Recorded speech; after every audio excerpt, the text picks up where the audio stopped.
Olá pessoas, bem-vindos a esse canal, eu sou a Lívia e hoje eu vou começar um quadro, sei lá, agora eu resolvi chamar tudo de quadro, de uma pergunta que muita gente me pergunta, o português tá bom hoje, né, tá afinado, que é melhores séries de tais streamings, porque as pessoas sempre me perguntam, quais as melhores séries da Netflix, quais as melhores séries da Amazon, quais as melhores séries de blá blá blá, então hoje vim aqui responder essas perguntas.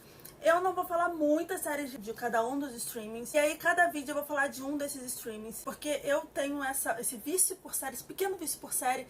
E eu tenho praticamente todos os streamings. Então, a pessoa gasta um pouco de dinheiro com isso. Eu vou começar pela Globoplay. Ai, Lívia, mas você vai falar das coisas da Globo? Vou. Eu sei que a Globo tem os seus problemas.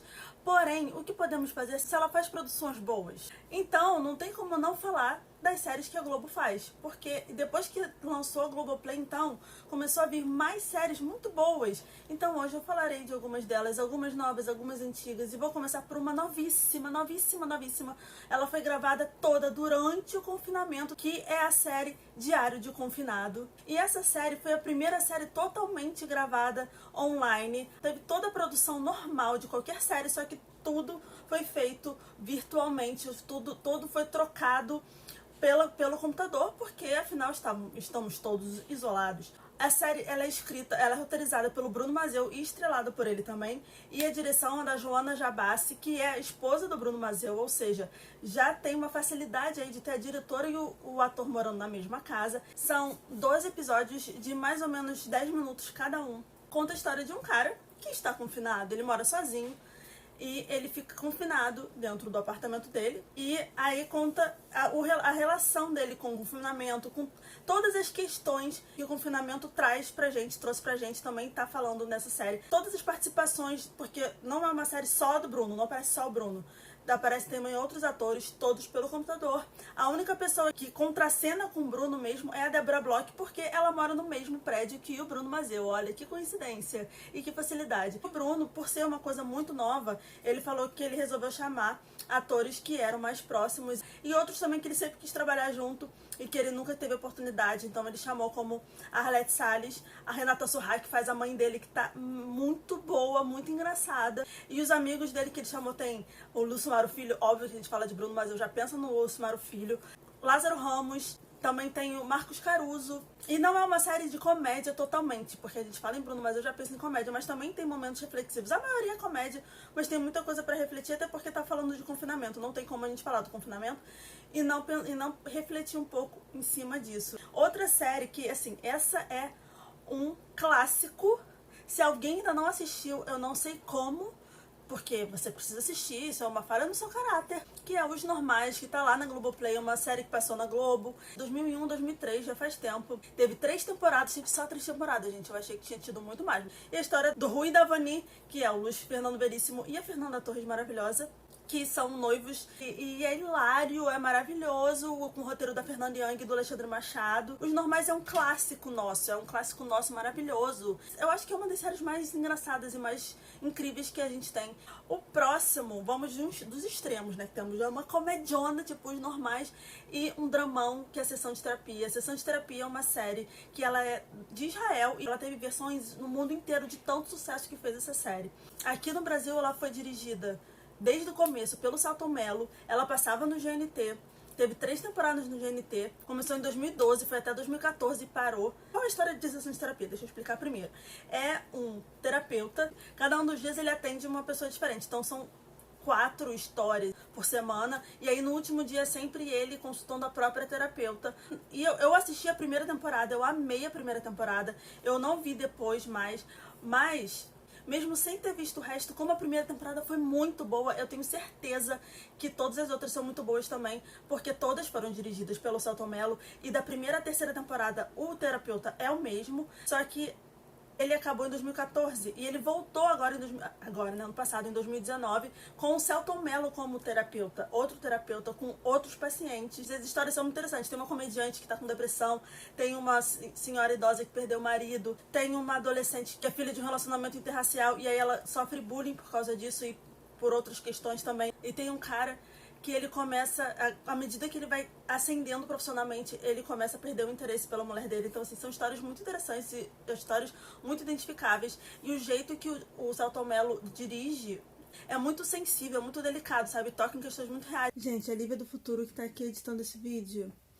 lembrou que fez uma coisa horrorosa, que eu esqueci de colocar o Auto da Compadecida na lista. E não tem como eu deixar o Auto da Compadecida fora da lista, porque o Auto da Compadecida é uma das obras-primas que a gente tem aqui no Brasil.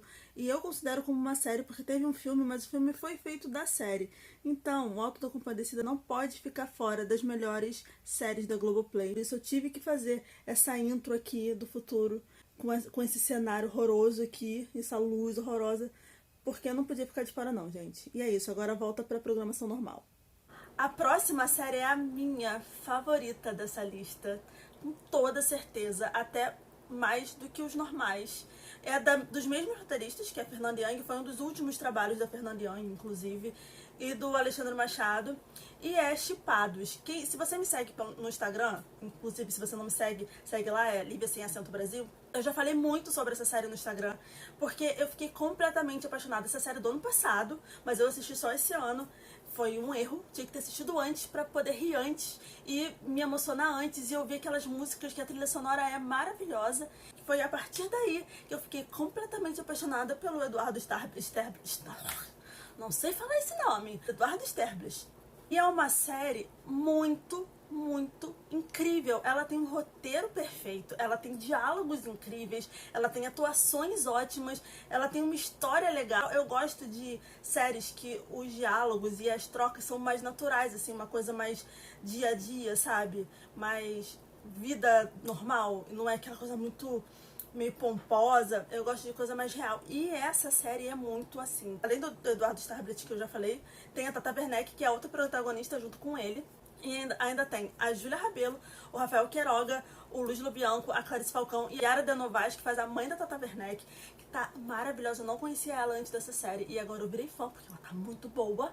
E a história de duas pessoas que elas não são assim dentro do padrão, elas são meio estranhas, loucas, assim, diferentes no lidar, e elas se conhecem assim meio do nada, que é a Tata Werneck e o Eduardo Sterblich, e eles começam a ter relacionamento, e aí também tem o amigo dele, e tem as amigas dela. O casal Clarice Falcão e Luiz Lobianco é um dos melhores da série também.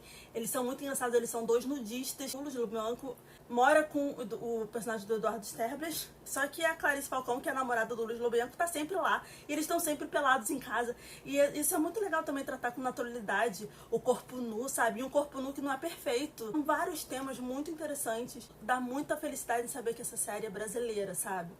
A gente tem, tudo bem que a gente perdeu a nossa roteirista maravilhosa, que era a Fernanda Young, mas a gente tem uma qualidade muito grande nas nossas produções. As duas próximas séries que eu vou indicar, elas não são séries, na verdade, elas são programas que começaram no meio da pandemia. Eles mandaram muito bem. O primeiro programa se chama Cada Um no Seu Quadrado. É um programa comandado pelo Paulo Vieira, que tá super bombando agora, e o Fernando Caruso, que é antigo ele, né? Antigo, a gente já conhece há bastante tempo. Todo o programa eles chamam 4 convidados, e a premissa é que seja assim, tipo uma conversa de bar. Eles começam a conversar sobre vários assuntos diferentes, e vários assuntos, cada programa é uma coisa diferente. Só tem uma coisa, tá em todos os programas, que eles sempre pedem pros convidados pegarem a coisa mais esdrúxula de casa pra mostrar. E é muito legal, porque cada convidado tá na sua casa, então você consegue ver um pouco da casa das pessoas que você conhece tanto, vê tanto na TV, ainda vê esses objetos esdrúxulos que eles levam, e eles estão muito mais soltos porque eles estão em casa, sabe? É muito divertido, eu rio muito assistindo esse programa,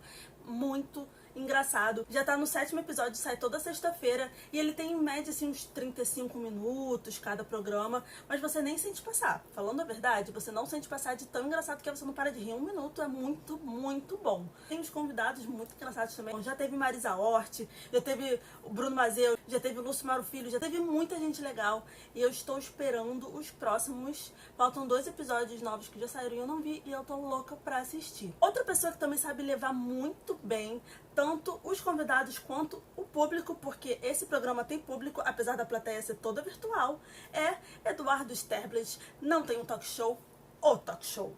Eu falei que eu tô viciada no Eduardo Stablish. Eu falei. Tudo que ele faz agora, eu procuro. E aí ele está com esse talk show comandado tudo da casa dele.